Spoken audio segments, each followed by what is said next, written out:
going on, y'all? This is David the Sun, Raise the Others, coming back at you with another live video. Out here taking a walk. I usually try to, when I take a walk, I try to do a video, just because I'm physically at one with creation, so I try to get mentally and spiritually with one as well. So it always motivates me to do a video. And so today I want to talk to you about, this wasn't the name of it, but it's just what I'm going to call it. So in the 1960s, there was this doctor at Harvard University. I'm not sure exactly what year it was. His first name is hard to pronounce, so I'm just going to use his last name. His name was Dr. Weasel, which is a very interesting name. Anyway, so Dr. Weasel did this experiment where he took these kittens, these newborn kittens, and he put like a pirate patch over the eye of the kitten and left it on there for about 3 months. About 3 months. Where are your shoes at?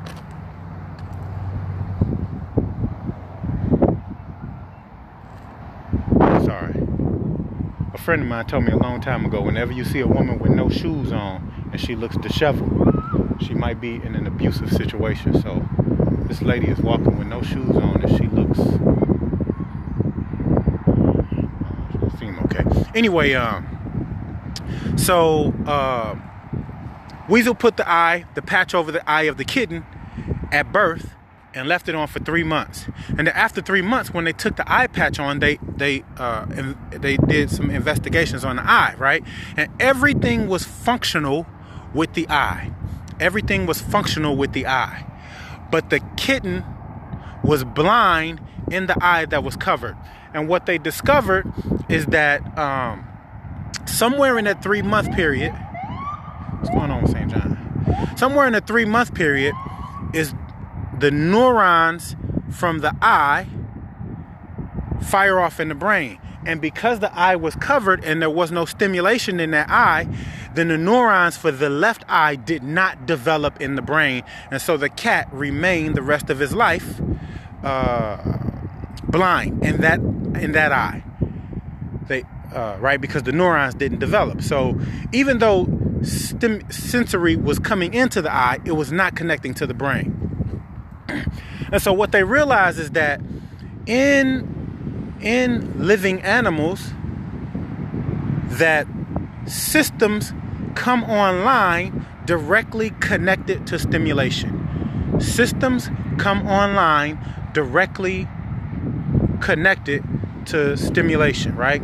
So if there's a certain skill that you want to develop in a child, it's best to get that online early, right? Because if you get it online early, then they'll have it for the rest of their life. And if you miss the window to stimulate that development, then the child would be compromised in that area for the rest of their life. And so what does that have to do then with breasts, chitlings?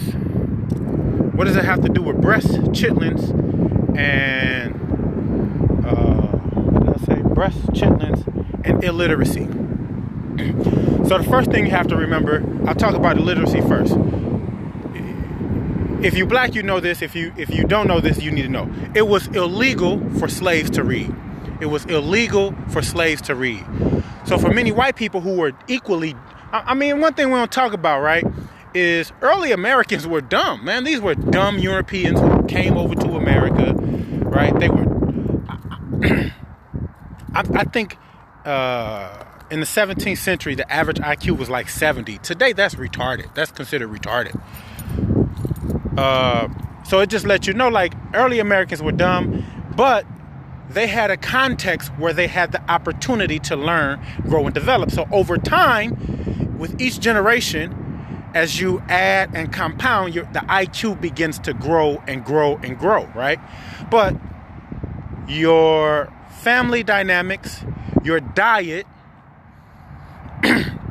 and the things that intellectually stimulate you are all going to determine what is fundamentally what the foundation is for the next generation, right?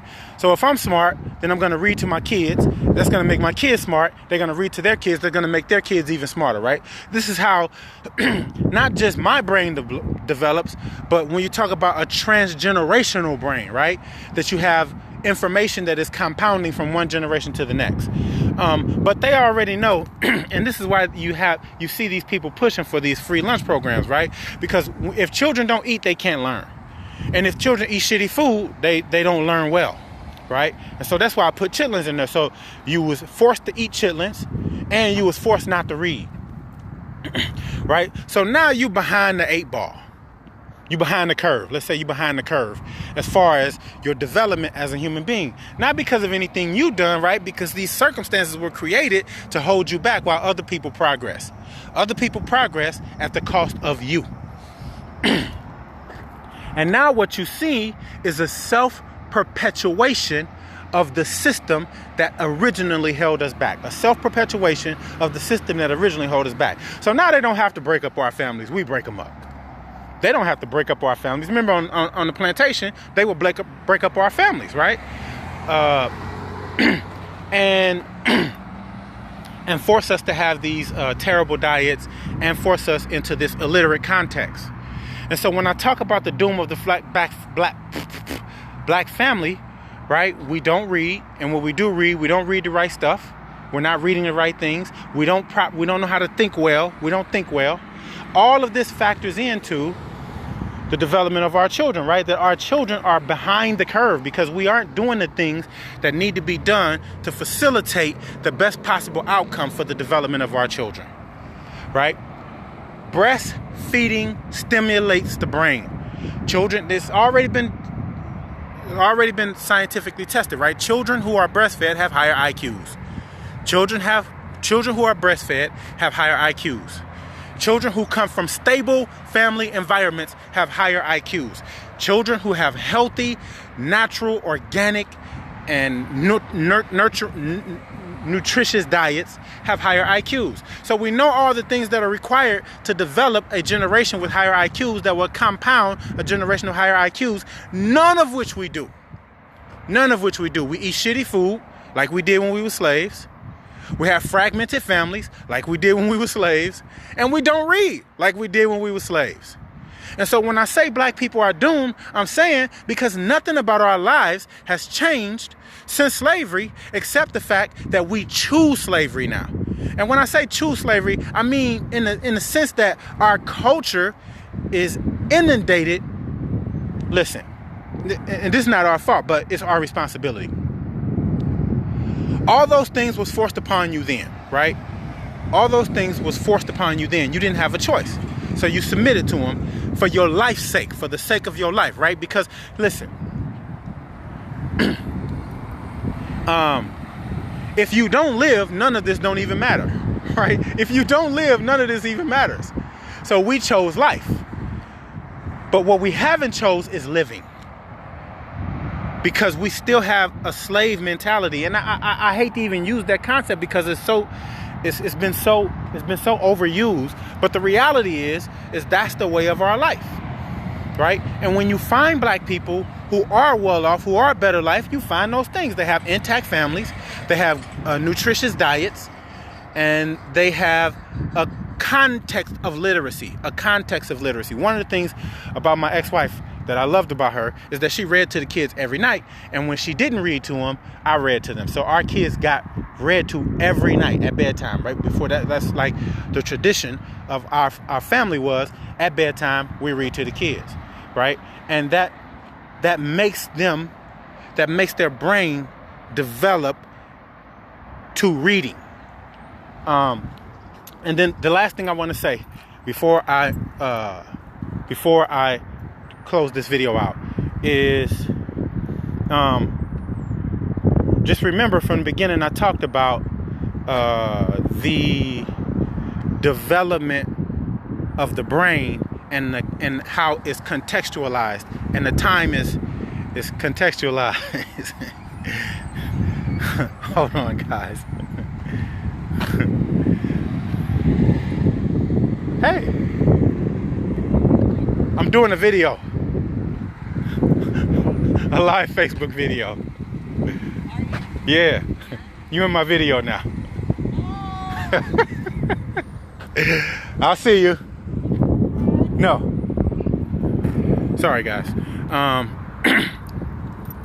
So the point that I'm making is, I just want to make this point when I talk about all of this I'm telling you really is about this one thing. When you talk about the development of the brain, there is a part of the brain that produces empathy. I should have wrote this down.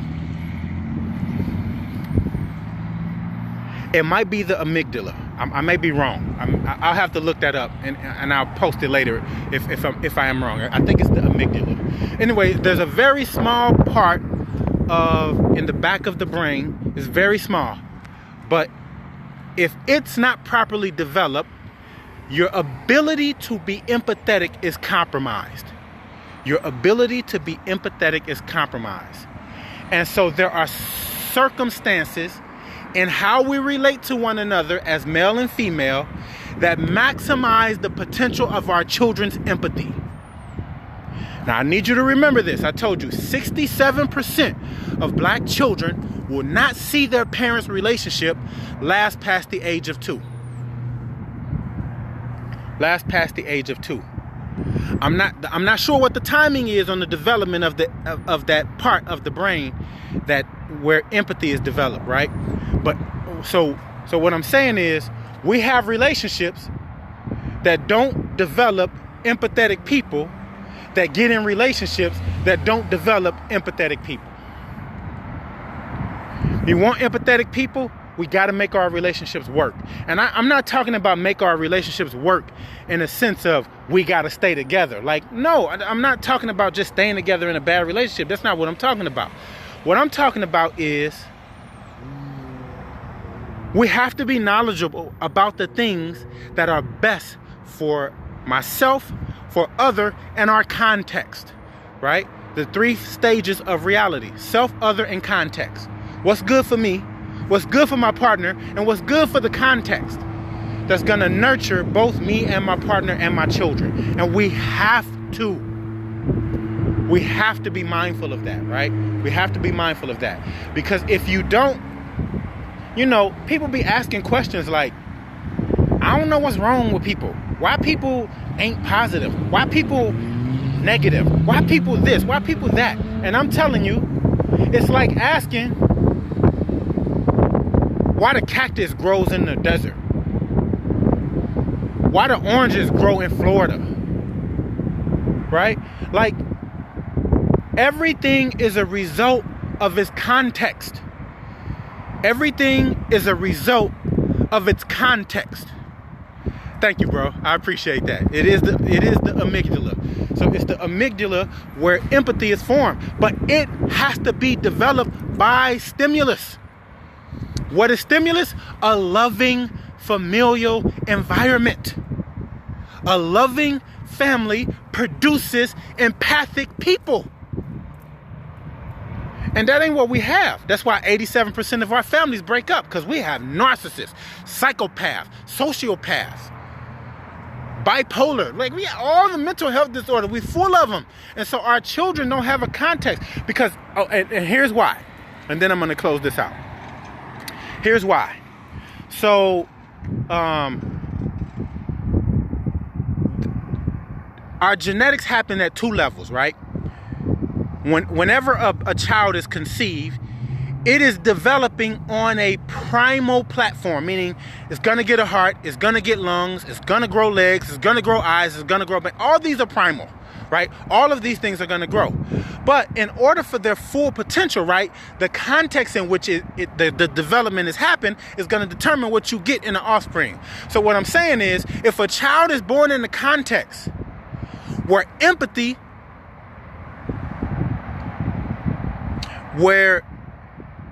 could be a sacrifice for the life of the child. Meaning, if you grow up in the hood, ain't no space for empathy.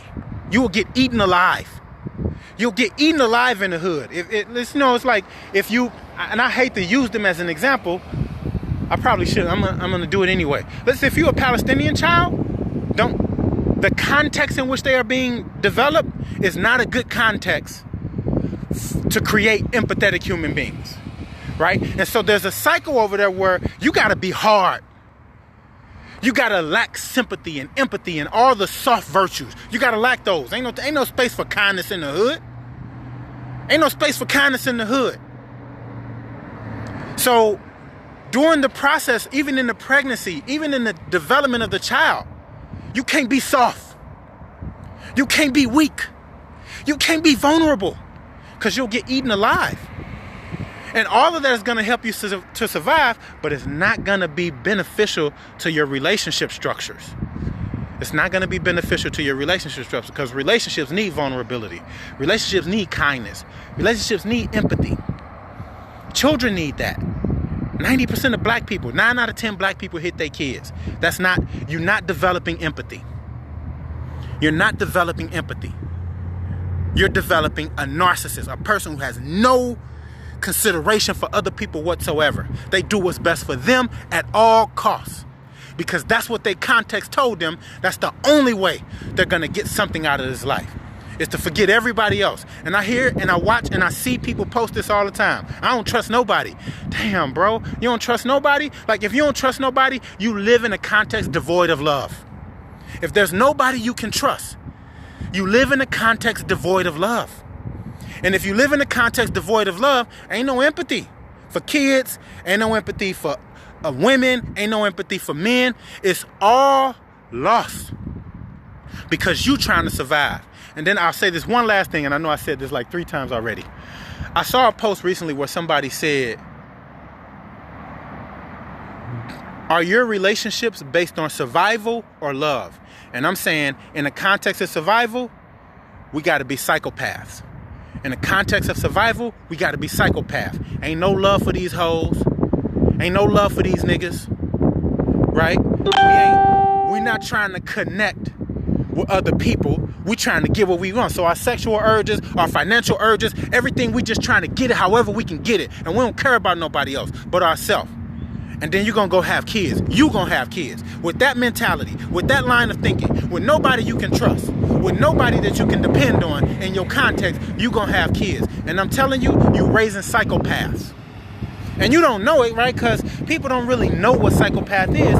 But when you listen to how people talk, when you watch how people talk about, I'm finna go on my Facebook page, I'm finna delete 500 people. Like, that's how Hitler talked, to put things in perspective. That's how Hitler talked. If they ain't liking my status, if they ain't engaging, if they ain't adding nothing of value, they getting deleted. That's psychopathic. That's not empathetic.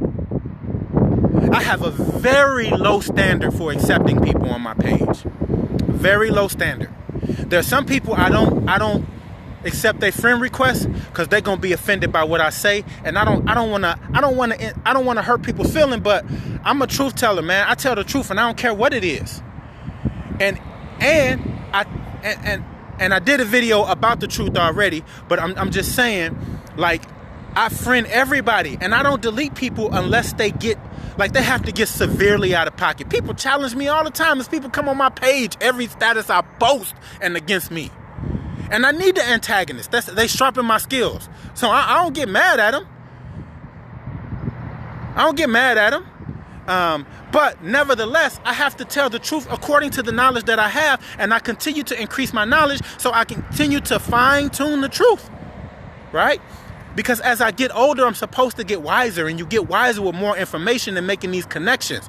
And I'm trying to help you make connections to help you move away from that psychopath to the empath. And so, you know, I always say there's a genetic predisposition for fidelity and infidelity. There are some people, they are born to cheat. I'm going to tell you why. And then I'm going to close this out. I've been talking too long. Then I'm going to close this out. So I used to have a cousin back in the day, and my cousin used to tell me I was born a player. And he was right? His dad was a ladies' man, and he's a ladies' man. and he had a daughter. These are my family, so I ain't gonna talk too much about them. I ain't gonna mention no name. I'm just saying, you can see in the legacy. So here's what happened. I told you about the primal development of genetics, but there's a field of science called epigenetics. And what that means is, you're going to grow legs, you're going to grow arms, you're going to grow eyes, you're going to grow a heart, you're going to grow lungs, you're going to grow a kidney, you're going to grow all these things, right? That's the primal genetic structure. But what epigenetics does is, it says, okay, what's the local environment? What's the environment right now? Because that's the environment that we have to live in, right? We're built on this primal structure, but on top of the primal structure is this epigenetics, which means whatever the environment is telling me I need to do, then genetically, boom, it start those genetic lock in, boom, like, right? And so when he said he born a player, in context, and you can, look, I've done the research on this stuff. I'm telling you, I've done the research. This ain't my opinion, right? Girls who grow up without their father, their reproductive systems come online earlier than girls who don't. And not just a little bit earlier, right? Like, you're talking about girls who can get pregnant at 11 versus girls who if they grow up in a stable family structure, their reproductive systems come on maybe around 14 or 15, right? So your reproductive structures are going to come on, but when they come on, it's going to be based on your family structures.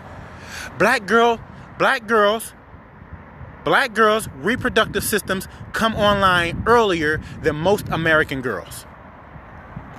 Why? Because our family structures are the least stable. And the thing life does is life trying to push force, and it don't care how. If it has to push forth without empathy, it'll do it without empathy. If it has to push forth by bringing the reproductive systems on early, it'll bring the reproductive systems on early. So people think like I'm just this tyrant who's trying to impose family structures. And I'm saying, no, our very lives depend on these structures. And you may not know about it, but all of this stuff is playing out whether you know it or not. And I'm just here to tell you.